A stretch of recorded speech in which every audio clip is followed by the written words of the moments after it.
Here's a look at the stories making news at this hour. I'm Erin Kennedy. Police Commander Paul Bauer gave up his life in service to Chicago. Bauer is the highest ranking officer to die on duty in more than 3 decades.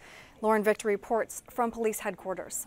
Investigators are still trying to figure out what led to Commander Paul Bauer's murder. Officers returned to the Thompson Center to gather more information this morning. They showed commuters a picture of the man they believe shot Commander Bauer multiple times. Thank you CPD signs adorned nearby windows, and flowers marked the spot of the 53-year-old's death.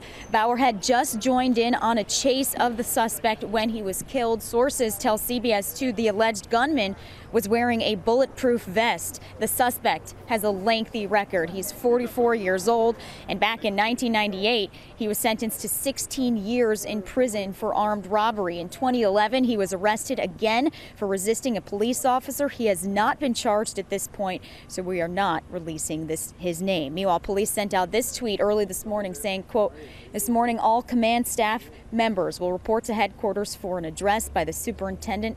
Detectives worked through the nights and continue to comb through evidence to build our case in the murder of Commander Paul Bauer.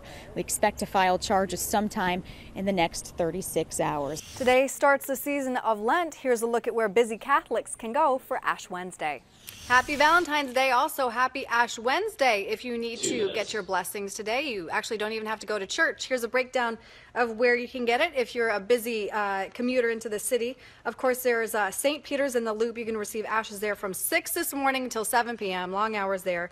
Also, several churches will be distributing ashes on the streets in the city and throughout the suburbs. The first one is Daly Plaza. Several stops also on the CTA, red, blue, and green lines. Also, there is Union and Ogilvie train stations, the Lombard and Arlington Heights metro stops, and even at the Ghirardelli chocolate store on Michigan Avenue for all those people who are going to be out there for last-minute Valentine's Day shopping. Finally, we're getting warmer. Here's meteorologist Megan Glaros with a look at your forecast. Radar pictures showing dry conditions, but we could find some drizzle a little bit later on today, and that will come first with increasing cloud cover and then a bit of drizzle. We wrap up tonight, open the day up tomorrow with fog and rain, and could potentially find some dense fog going into tomorrow morning. And then maybe through a good chunk of the first half of the day, we've got all that snow on the ground, and as temperatures begin to warm, that is a concern of ours, again, as is the snow melt and the ice falling, and all that happens with this warm up. But back behind that warm up, much chillier air. That'll take our temperatures down to the 20s by Friday. But for today, obviously, we're up into the 40s. Nice day. At times a little breezy, but coming in and out of the south. And then we're looking at temps in the 20s by Friday. Back up to the 40s again, though, by Sunday.